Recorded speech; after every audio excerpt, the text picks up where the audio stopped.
Welcome to Stoic Philosophy for Life. This is not just a place to listen to books, it's a space to feel them with your soul. Here, we illuminate your mind with timeless lessons. Awaken your inner strength, cultivate self-minded discipline, and guide your journey of personal growth. Every word is carefully chosen to reach what you're truly seeking: peace, clarity, and lasting transformation. If this feels like the place for you, hit subscribe and walk this path with us every single day.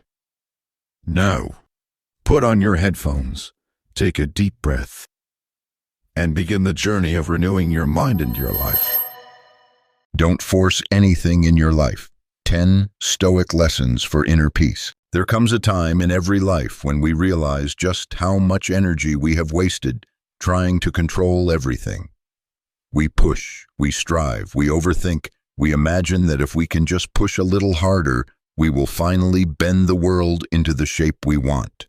But the truth is, life was never meant to be forced. It has its own rhythm, its own current, and when we fight against it, we create nothing but tension within ourselves. Have you noticed how exhausting it is to swim against the river when you could have let the current carry you? The Stoics understood this centuries ago. Marcus Aurelius, Epictetus, and Seneca all saw that peace comes not from forcing outcomes, but from aligning ourselves with what is, and living fully in the moments we are given. In this first lesson, we turn to one of the most transformative Stoic principles: living in the present. We live in a world that constantly tugs us out of the moment, into the haze of regret about the past, or the endless projection of the future. Yet the present is the only place where life truly happens. Marcus Aurelius once wrote, "Do not act as if you were going to live 10,000 years. Death hangs over you. While you live, while it is in your power, be good." This is not meant to make us morbid, but to awaken us. Time is slipping through our hands even now. The only thing you can ever hold is this moment. Think about the last time you felt completely present. Perhaps it was in the stillness of an early morning coffee warming your hands, the air just beginning to stir, or during a walk in nature when the world seemed stripped of noise and you noticed the rustle of leaves, the way sunlight painted the path ahead. In those rare moments, you were not worrying about yesterday or preparing for tomorrow. You were simply alive. And in that simplicity, there is a peace far deeper than anything striving can create. Living in the present is not about ignoring the past or abandoning all plans for the future. It is about refusing to let them consume you. Too often, our days are stolen by thoughts of what might go wrong or what went wrong before. The Stoics remind us that this mental tug-of-war is the very thing that keeps us from tasting life as it unfolds. By bringing our attention back to now, we loosen the chains of anxiety and regret. It is easy to mistake this for a passive way of living, but the truth is, living in the present is an act of strength. It requires discipline to return your mind again and again to what is happening right now. It means noticing when your thoughts have wandered to what you cannot control and gently guiding them back to what you can. Epictetus advised asking, "What am I doing right now, and how does it contribute to my well-being?" That one question can be enough to pull you out of the trance of distraction and back into awareness. If this message moves, you share it with someone who needs it. Sometimes all a person needs is to be reminded that the moment they are living right now is the only one that matters. Living in the present also transforms the smallest acts into sources of joy. Eating a meal becomes more than fueling the body. It becomes an experience. Sitting by the window and feeling the warmth of the sun becomes a meditation. Listening to the laughter of someone you love becomes a treasure. These are not small things. They are life itself. The Stoics would say that in learning to appreciate these moments, we begin to live more wisely than those who are endlessly chasing the next milestone. But of course, the mind resists. It drifts to unfinished tasks, to imagined problems, to what someone said 3 days ago. That is where practice comes in. You do not have to become perfectly present overnight. You begin by catching yourself when you wander and bringing yourself back without judgment. You make space each day, even for a few minutes, to be still, breathe deeply, and let the mind rest in the here and now. Over time, this becomes a way of being. When we live fully in the present, we also see people more clearly. We listen without planning our reply. We notice the tone in their voice, the weight behind their words. We connect in ways that are impossible when we are only half there. The richness of life is always in the details we overlook when our minds are elsewhere. There is also a kind of courage in staying present, because when you are fully here, you have to face what is without the escape of the past or the fantasy of the future. But that is where growth happens. The present moment is where you make choices, where you act, where you live. Everything else is just thought. So perhaps ask yourself now, how much of your life have you been missing because your mind was somewhere else? What would change if you decided that this moment right now is enough? The Stoics would say that is the beginning of freedom. And so the first step in not forcing life is this: stop trying to wrestle with time. Stop clinging to what is gone or grasping for what has not yet come. Plant your feet in the moment you are in and let it be enough. As Marcus Aurelius reminded himself, while you live, while it is in your power, be good. Everything else will take care of itself. There is a quiet truth that many spend their whole lives resisting. Nothing lasts forever. The moments you treasure, the people you love, the roles you play, even the body you inhabit, all of it is temporary. For some, this truth feels heavy, even unbearable. But the Stoics saw it differently. They believed that by embracing impermanence, we could live more fully, love more deeply, and walk through life with a steadiness that others only dream of. Marcus Aurelius once wrote, "You could leave life right now. Let that determine what you do and say and think." It sounds severe, but it is not a threat. It is a wake-up call. If you truly understood that your time and the time of everyone you know is limited, how would it change the way you speak, act, and live? The Stoics knew that life's fragility is not something to mourn, but to honor. When we accept that nothing is guaranteed, every day becomes more precious. Yet in modern life, we cling. We cling to our possessions, our routines, our relationships, as though holding on tightly enough could make them permanent. We crave stability, thinking that if we could just keep everything in place, we would finally feel secure. But this desire to keep life fixed is like trying to hold water in your hands. It only makes it slip away faster. The Stoics teach us that real peace comes not from holding on, but from letting go. Consider your relationships. You love the people close to you. You may even believe they will always be there. But the truth is, they too are subject to the same impermanence as everything else. Epictetus offered a striking exercise when you kiss your child goodnight. Remind yourself they may be gone in the morning. To our modern ears, it may sound cruel, but it is not meant to darken the love, it is meant to deepen it. When you remember that nothing is promised, you stop taking people for granted. You become kinder, more patient, more present, because you know that each shared moment is irreplaceable. If you are still here listening, then like me, you are probably done with living passively. Look back at your last 3 decisions. Did they move you forward, or did they keep you stuck in the comfort of routine? If impermanence teaches us anything, it is that we cannot keep postponing the life we mean to live. This principle applies beyond relationships. It shapes how we see our careers, our health, even our youth.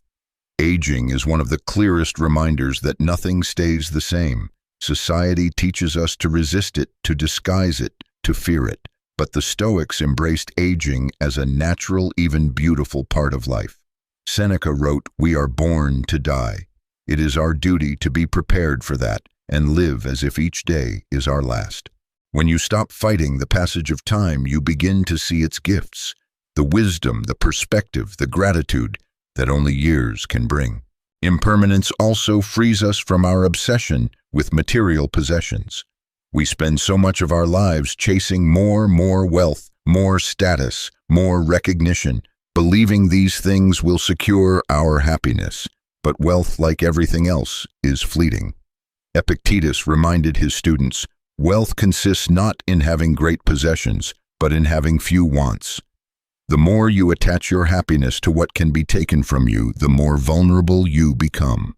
When you loosen your grip, you find a freedom that no amount of possessions can match. Think of a time when you were deeply stressed over something, perhaps a deadline at work, a financial challenge, or a conflict with someone you care about. In the moment it felt overwhelming, maybe even unbearable. But with time, that moment passed. The emotion faded. The problem either resolved or became irrelevant. This is the nature of all things, they pass. When you understand this deeply, you begin to navigate challenges with more calm, knowing that whatever it is, it will not last forever. Understanding impermanence is not about detachment in the cold, emotionless sense. It is about living more awake. It is about savoring life because you know it is fragile. It is about choosing not to waste your energy clinging to what you cannot keep. When you can hold joy and loss in the same open hand, you have discovered a kind of strength that cannot be shaken. So ask yourself, what are you clinging to right now that is causing you pain? Is it an old resentment, a fading chapter, a version of yourself that no longer fits? Can you loosen your grip just enough to breathe? The river of life keeps moving whether you fight it or not. You can either be dragged along or you can learn to flow with it. The Stoics chose to flow. To understand impermanence is to understand how precious each moment is. You could leave life right now. Let that truth guide not just what you do, but who you choose to be today, not someday.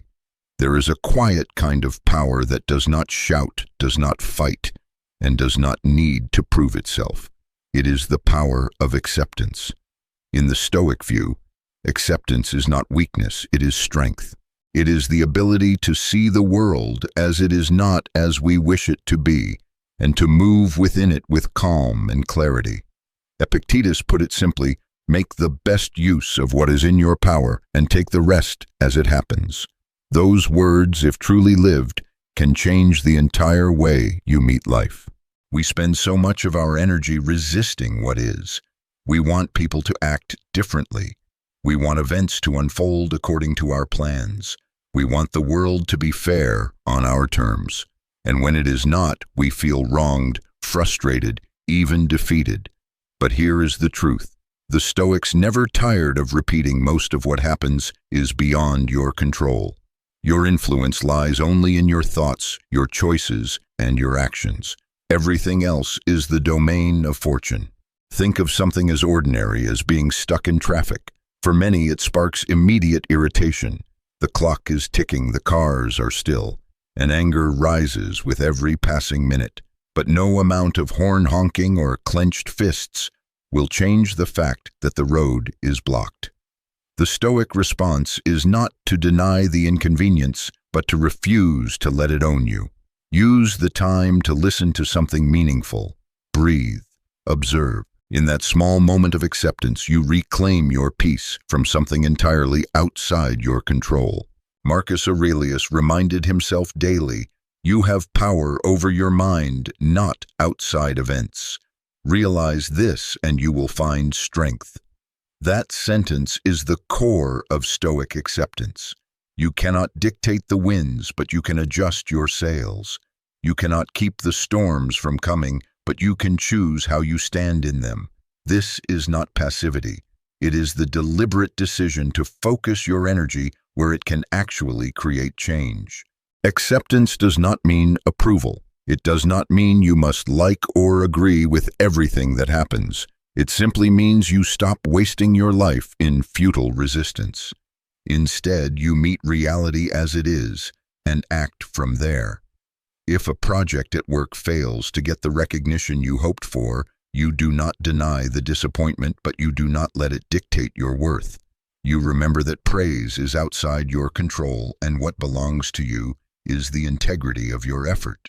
Seneca wrote, "A gem cannot be polished without friction, nor a man perfected without trials." To the Stoics, even difficulties are worthy of acceptance because they are the training ground for strength.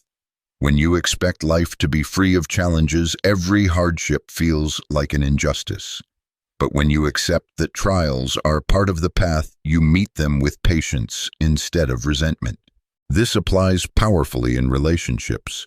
We often suffer because we expect people to behave exactly as we want them to. When they do not, we feel hurt or angry, and we try to change them. But the Stoics remind us that the behavior of others is outside our control. What is within our control is how we respond. We can choose to meet impatience with patience, unkindness with dignity, and misunderstanding with clarity. Acceptance of others does not mean tolerating harm. It means not allowing someone else's flaws to poison your own peace. Failure, too, is something the Stoics accepted without fear. Epictetus encouraged his students to see every setback as a lesson rather than a verdict on their value. If you fail, you learn. If you learn, you grow. In this light, failure loses its power to paralyze. The acceptance of failure is the acceptance of being human. And perhaps most importantly, acceptance means releasing the grip of the past. The Stoics knew how easily we trap ourselves in regrets, replaying old mistakes and missed chances. Marcus Aurelius wrote, "The past is a mere fragment of time no longer with us. The present is a mere instant racing by. The future is uncharted and uncertain. By accepting that the past is beyond change, we free ourselves to live in the only time that matters now." If you are listening to this and feel the tension of fighting against reality, ask yourself, what am I resisting that I cannot change?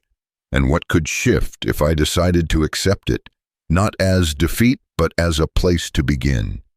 Acceptance does not mean doing nothing. It means acting with the clear understanding of what is yours to shape and what is not. When you practice this, daily life feels lighter. You stop trying to push walls that will never move, and you start walking toward the doors that might open. That is the quiet, unshakable strength the Stoics lived by.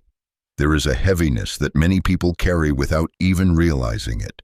It is the weight of all the things they refuse to release. Old mistakes, broken relationships, missed opportunities, unfulfilled expectations. They hold on as if the act of clinging could change the past or secure a different future, but the Stoics knew that this grip is the very thing that keeps us trapped.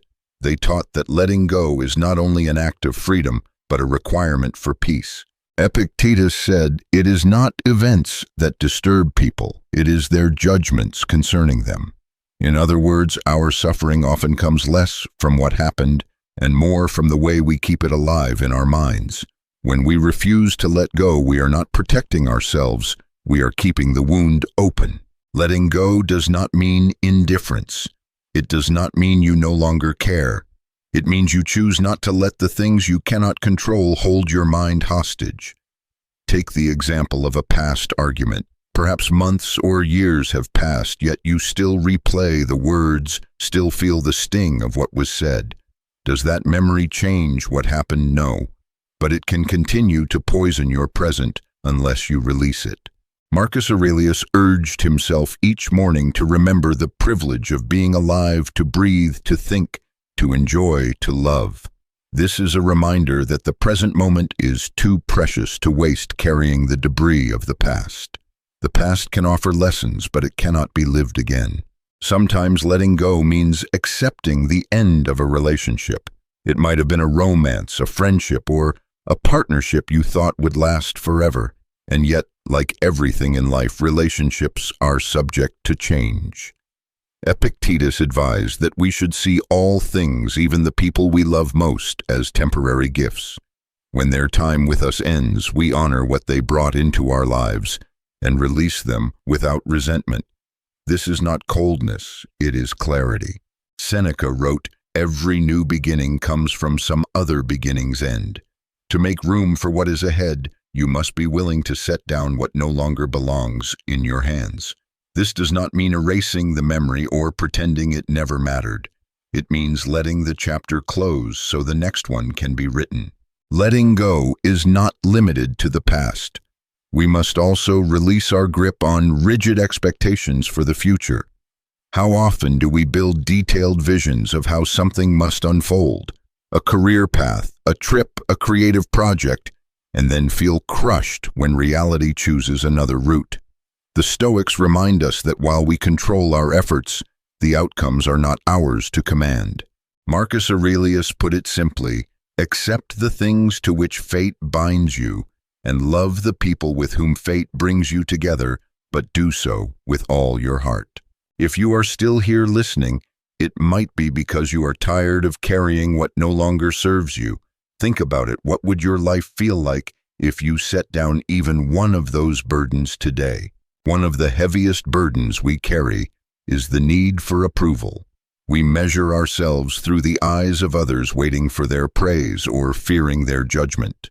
Epictetus challenged his students, if you want to improve, be content to be thought foolish and stupid. His point was not to encourage ignorance, but to free us from the chains of needing validation. When you let go of the need to be liked or admired, you become free to live according to your own values. In practical terms, this might mean standing in front of an audience, delivering your work, and not allowing the fear of criticism to dilute your effort. It might mean posting your art, your writing, your ideas without waiting for the reassurance of applause. When you let go of what is beyond your control, the thoughts of others, you reclaim your courage. Letting go is an ongoing practice. You will find that your mind returns to what it once held tightly. When it does, you simply loosen your grip again. Over time, the space once occupied by resentment, regret, and unmet expectations becomes available for new possibilities. The Stoics understood this truth well. You cannot force life into the shape you want, but you can choose how much of it you spend weighed down by what is gone. Letting go is not a loss. It is the opening that allows peace to enter. Mindfulness is not a complicated ritual or a lofty spiritual state. It is the simple, disciplined act of being here, entirely here.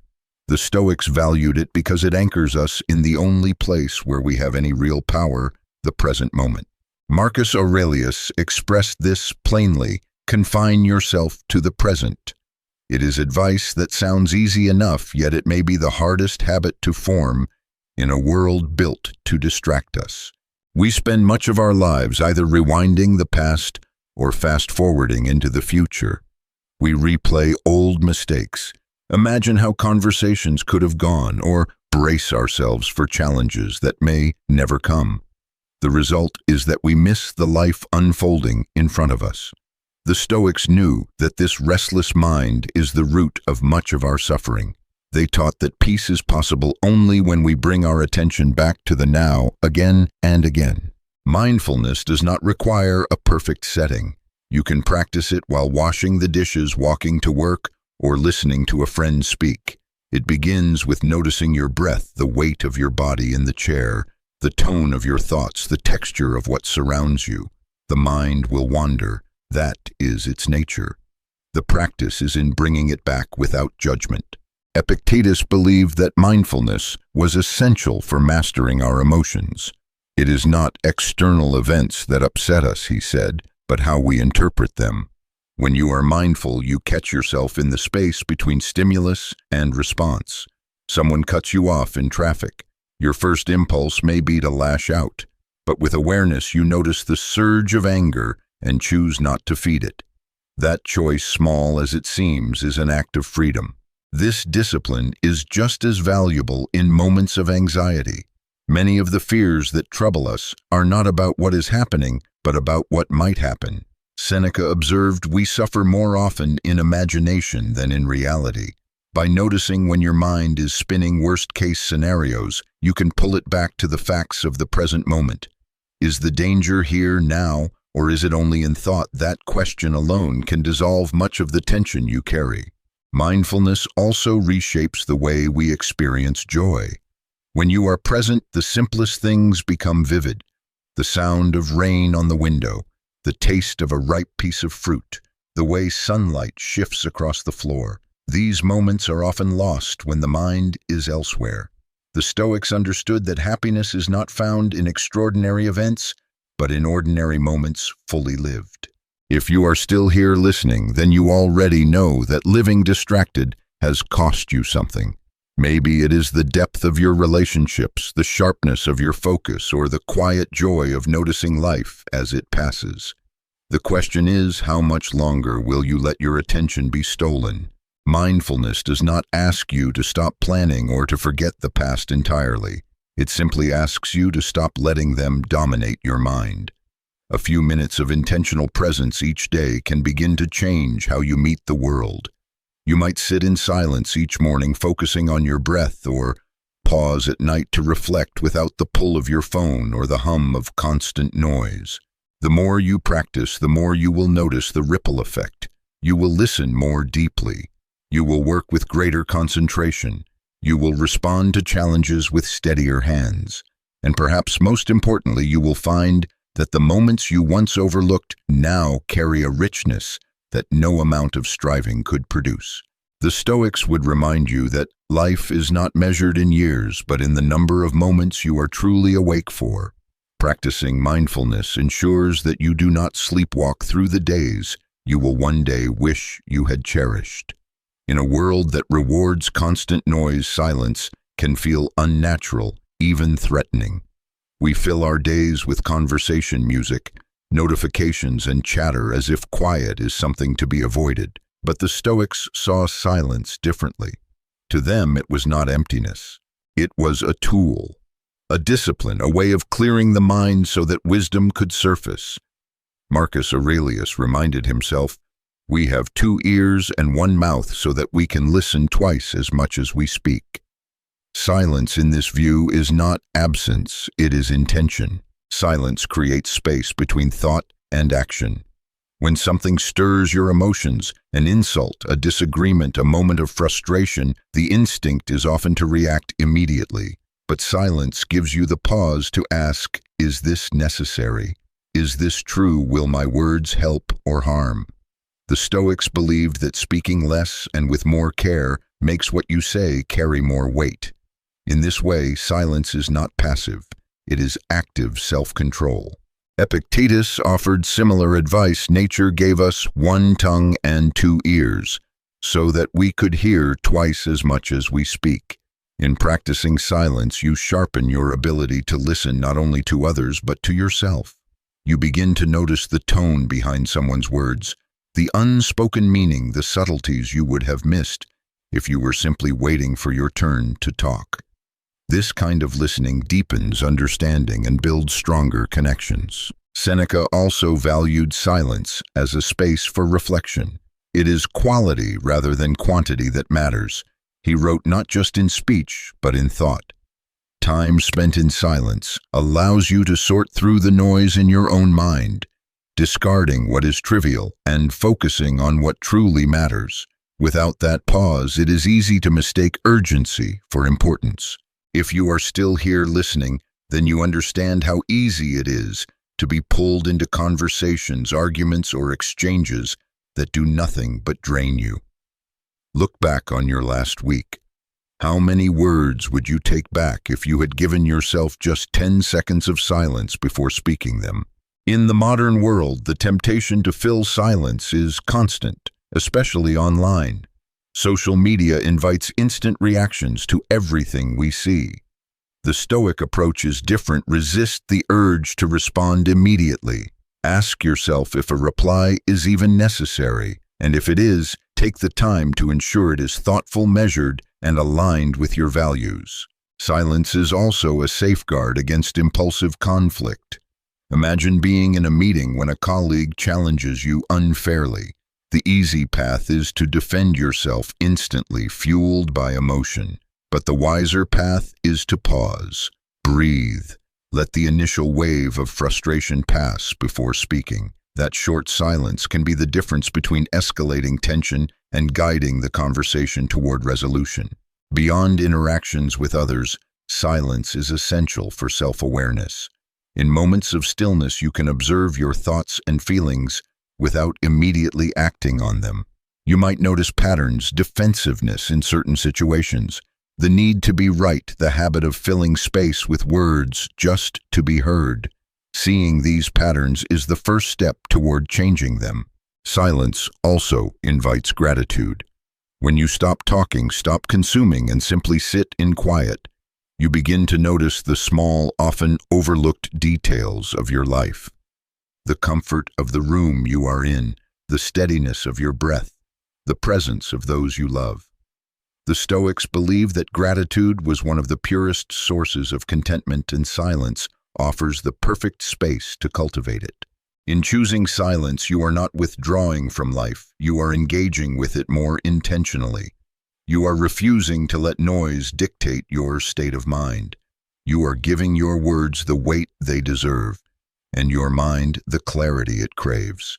The Stoics remind us that we do not need to fill every gap with sound. Sometimes the most powerful statement is the one we choose not to make. Modern life often convinces us that the only moments worth celebrating are the ones at the finish line. The diploma in hand, the promotion secured, the goal weight reached. And yet how much of our lives is actually spent at these moments? A few hours, maybe days. The rest of our time is spent on the road getting there. The Stoics understood this truth well, that if you pin your happiness only on outcomes, you will spend most of your life waiting instead of living. Epictetus offered a shift in perspective. Do not seek for things to happen the way you want them to. Rather wish that what happens happen the way it happens, and you will be happy. This is not about abandoning ambition. It is about loosening the grip on results and allowing yourself to value the process itself. The small wins, the daily progress, the lessons learned. Think of someone training for a marathon. If all that matters to them is crossing the finish line, they miss the satisfaction of each run, the pride in showing up on hard days, the subtle improvement in their stamina. But if they choose to love the training, to see each step as part of the reward, then they have already succeeded before race day ever comes. Marcus Aurelius wrote, "The happiness of your life depends upon the quality of your thoughts. If your thoughts are fixed only on what comes at the end, the present will always feel incomplete. But when you shift your mind to enjoy the journey itself, each day has value regardless of where you end up." Life is unpredictable. Even with perfect planning, outcomes can change in an instant. The Stoics remind us that this is reason enough to anchor your joy in the process, not the prize. Seneca once said, "It is not because things are difficult that we do not dare. It is because we do not dare that things are difficult." The courage to act, to take the next step, is what matters, not the guarantee of reaching a particular destination. If you are still here listening, maybe you are realizing how much life you have postponed, waiting for some big moment to justify your happiness. Ask yourself, what if this right now is part of the reward? Athletes, artists, writers, anyone who commits to a craft understand that the real growth happens in the hours no one sees, the practices that seem repetitive, the drafts that will never be published, the rehearsals where mistakes are made. This is where skill is built, where character is shaped. If the only joy you allow yourself is the applause at the end, you are missing the part of life that actually transforms you. The same is true when we face setbacks. If you are obsessed with the outcome, a failure feels final. But if you value the journey, a setback becomes part of the story. Epictetus encouraged his students to see obstacles as opportunities, proof that the journey is shaping them in ways the destination never could. Patience is also part of enjoying the journey. We often grow frustrated when progress is slow, but Marcus Aurelius reminds us, no matter how long you train a bird to sing, you will never teach it to sing the way you do. Every path is unique. Every pace is different. When you honor your own process, you stop forcing yourself into timelines that do not belong to you. The truth is, most of life is lived in the in-between, on the way to something else. The Stoics would tell you not to waste that time wishing it away. Every day holds its own meaning if you choose to see it. And when the destination finally comes, you will find that the journey has already given you most of what you were chasing. In a world where advertisements constantly promise happiness, through bigger houses, faster cars, or the latest technology, it is easy to forget that joy does not depend on abundance. The Stoics believe the opposite, that true contentment comes from appreciating what is already in front of us. Seneca wrote, "It is not the man who has too little, but the man who craves more that is poor." It is a truth we know deep down, but often ignore. The endless chase for more leaves us emptier than we began. To the Stoics, the measure of a good life is not in possessions, but in the ability to delight in small, ordinary moments.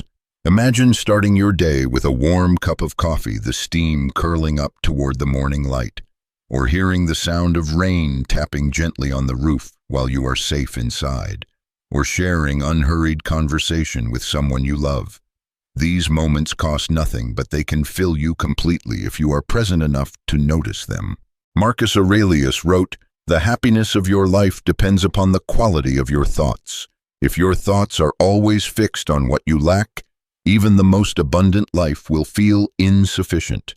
But if you train your mind to see the beauty in the simple and the ordinary, you will find you already have more than enough." Gratitude plays a central role in this. The Stoics often encouraged a daily practice of reflecting on what is good and sufficient in your life right now. It could be your health, the support of a friend, or the simple fact that you have food to eat and a safe place to rest. Gratitude shifts your perspective from scarcity to abundance, and in that shift, joy becomes more accessible. If you are still here listening, it is likely because you have realized how easy it is to miss life while chasing something better. Ask yourself, when was the last time you truly enjoyed something ordinary without wishing it was more? This is not to say that ambition or achievement has no place. The Stoics did not reject progress, they simply refused to let it blind them to the gifts of the present. You can work toward your goals and still take time to savor the small moments along the way. In fact, those small moments are often what give the bigger ones their meaning. Seneca warned that he who is not satisfied with a little is satisfied with nothing. This is why learning to live simply is a kind of wealth in itself. By lowering the number of things you believe you need in order to be happy, you make happiness easier to reach. You also protect yourself from the disappointment that comes when external things inevitably change. Finding joy in the simplest things also deepens our relationships. It might mean putting your phone aside to truly listen to a loved one. It might mean enjoying a shared meal without rushing to the next task. These moments, though ordinary, are the threads that weave a life worth living. The Stoics would remind you that nothing, no status, no achievement, can replace the richness of human connection experienced fully in the moment. In a quieter, simpler life, you do not force joy to appear. You simply make space for it. And when you stop trying to extract happiness from more, you realize it has been here all along, waiting for you to notice. Gratitude is one of the simplest practices in theory, yet one of the most transformative in effect. The Stoics treated it not as a fleeting emotion, but as a deliberate daily discipline, a way of seeing the world that shifts the entire weight of your life from scarcity to abundance. Seneca wrote, "Nothing is more honorable than a grateful heart. To be grateful is to live with the awareness that much of what sustains you is a gift." In our culture, it is easy to focus on what is missing.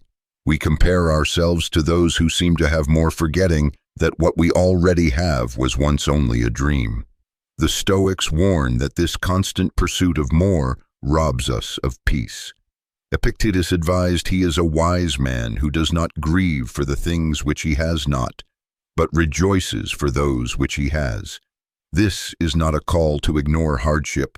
It is an invitation to hold it alongside the recognition of what is still good. Gratitude has a way of changing how we experience difficulty. Imagine being passed over for a promotion you worked hard for. The disappointment is real, and the Stoics would never ask you to deny it. but they would remind you to also see what remains: the skills you have gained, the relationships you have built, the opportunities still ahead. Gratitude does not erase pain, it balances it. It reminds you that loss is rarely total. A simple way to cultivate this habit is to keep a gratitude journal. At the end of each day, write down 3 things you are thankful for, big or small. Over time, you train your mind to search for the good, even on difficult days. Marcus Aurelius began each morning with a reminder: when you arise in the morning, think of what a precious privilege it is to be alive, to breathe, to think, to enjoy, to love. Starting the day in gratitude sets the tone for everything that follows. If you are still here listening, it is likely because you have felt the emptiness of chasing what you do not have. Gratitude is the antidote. It anchors you to what is already real and already yours. Gratitude also strengthens relationships. It is easy to take for granted those who show up for us daily, but when you take the time to acknowledge and thank them, the bond deepens. Seneca encouraged his readers to express gratitude often, not just to be polite, but because it enriches both giver and receiver. Something as small as sincerely thanking a friend for their support or recognizing a colleague for their help can shift the tone of the entire relationship. The Stoics also saw gratitude as a safeguard against envy. In a world obsessed with comparison, gratitude keeps your eyes on your own life. It reminds you that you have enough, that you are enough.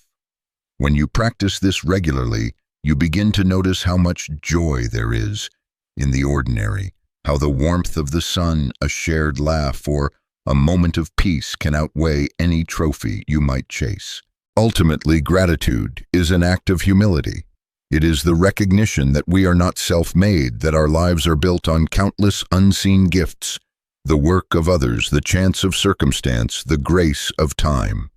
To live without gratitude is to live blind to the richness that already surrounds you. To live with it is to find that you have been wealthy all along. In an age where constant connection is the norm, solitude can feel almost unnatural.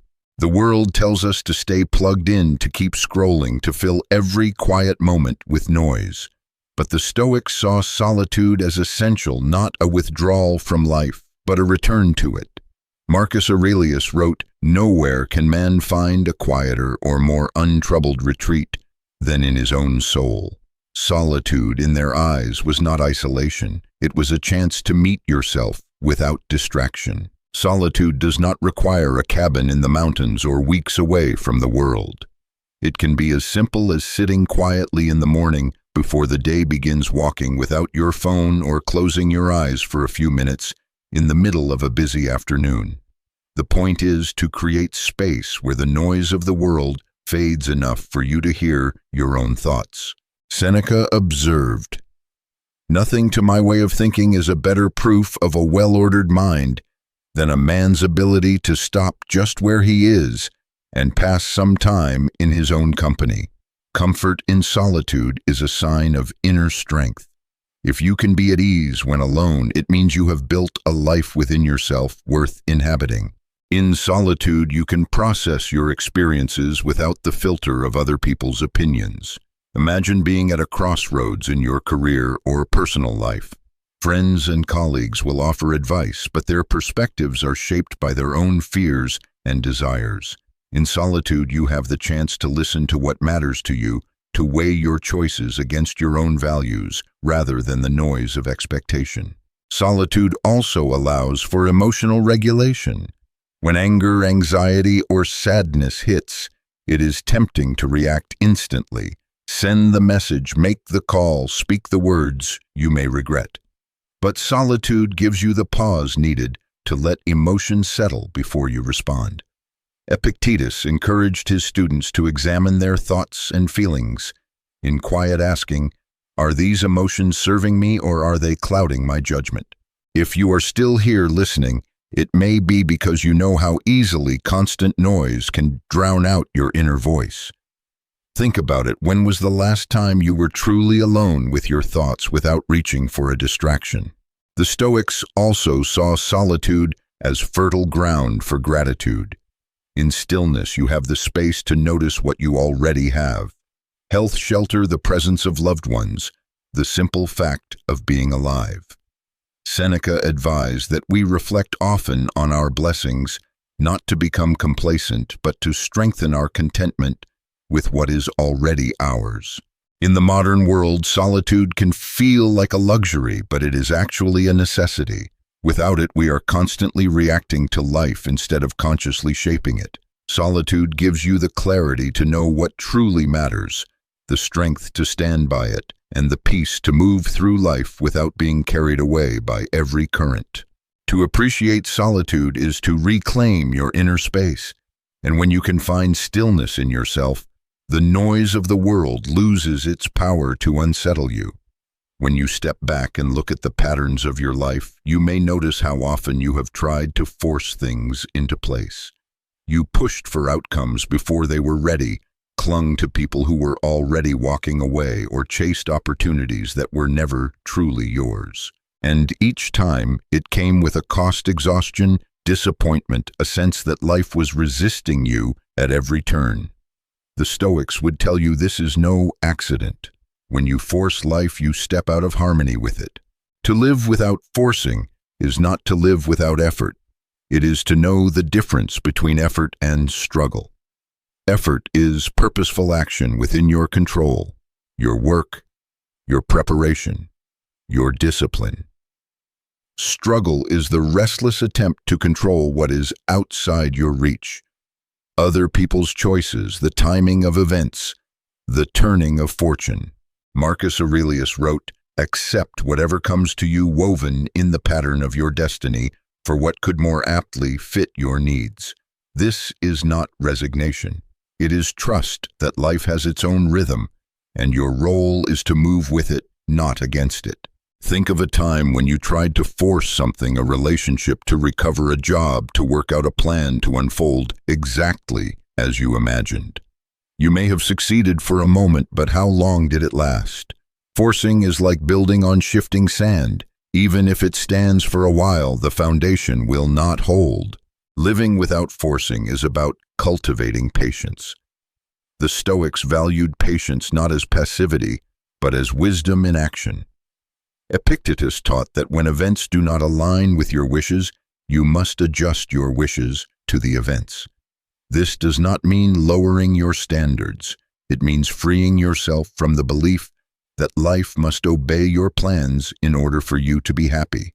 If you are still here listening, perhaps you are beginning to see the toll of trying to bend life to your will. Look at the last 3 things you fought to control. Did they bring you peace, or did they drain you? When you stop forcing, you begin to act from clarity instead of desperation. You make decisions not because you fear losing something, but because they align with your values and timing. You allow space for the right people, opportunities, and outcomes to arrive on their own schedule. And when they do not, you do not collapse, you adjust, you pivot, you keep moving. This way of living also deepens your relationships. When you stop trying to mold others into who you want them to be, you give them the freedom to show up as they are. And in that freedom, real connection can grow. The Stoics remind us that love, friendship, and trust cannot be forced. They can only be nurtured. To live without forcing is to be like a skilled sailor who does not curse the wind, but learns to work with it. You set your sails according to the conditions, knowing the sea will change again. And in that adaptability, you find a strength far greater than control. All the lessons we have explored, living in the present, accepting impermanence, practicing acceptance, letting go, cultivating mindfulness, using silence, enjoying the journey, finding joy in simplicity, living with gratitude, appreciating solitude, and moving without forcing are not separate pieces. They are threads in a single fabric woven into the Stoic way of life.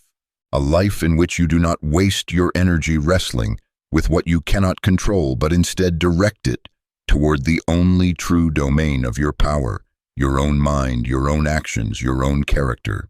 The Stoics understood that peace is not given by the world, it is built from within.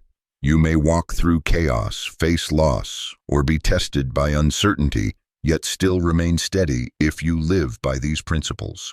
Marcus Aurelius reminded himself daily that you have power over your mind, not outside events. Realize this and you will find strength. This is the core of everything they taught, the unshakable freedom of governing yourself. To embrace the Stoic way is to see life as a river. You cannot control its flow, its bends, or the obstacles in its path, but you can learn to navigate it with skill, patience, and courage. Some days the current will carry you gently.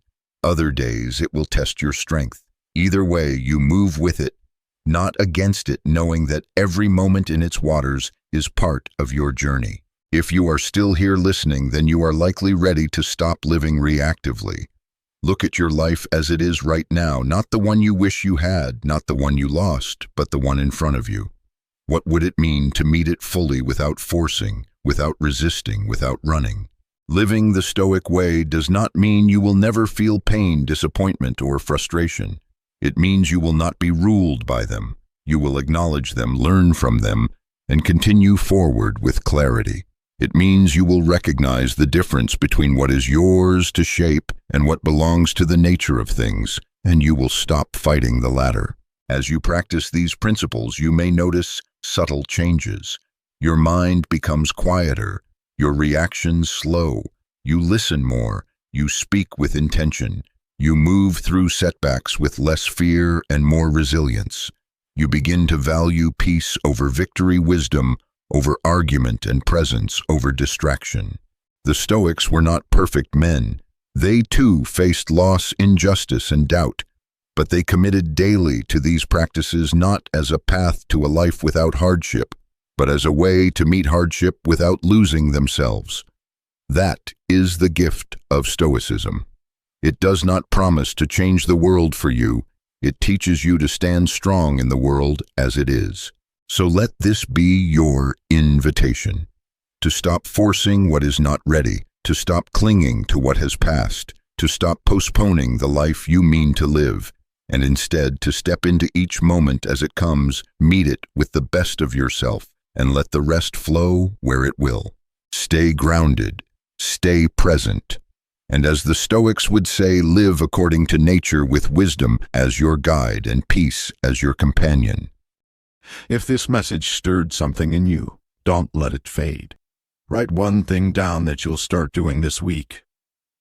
2025 doesn't magically change anything you do, and your future begins the moment you decide to move, even just a little.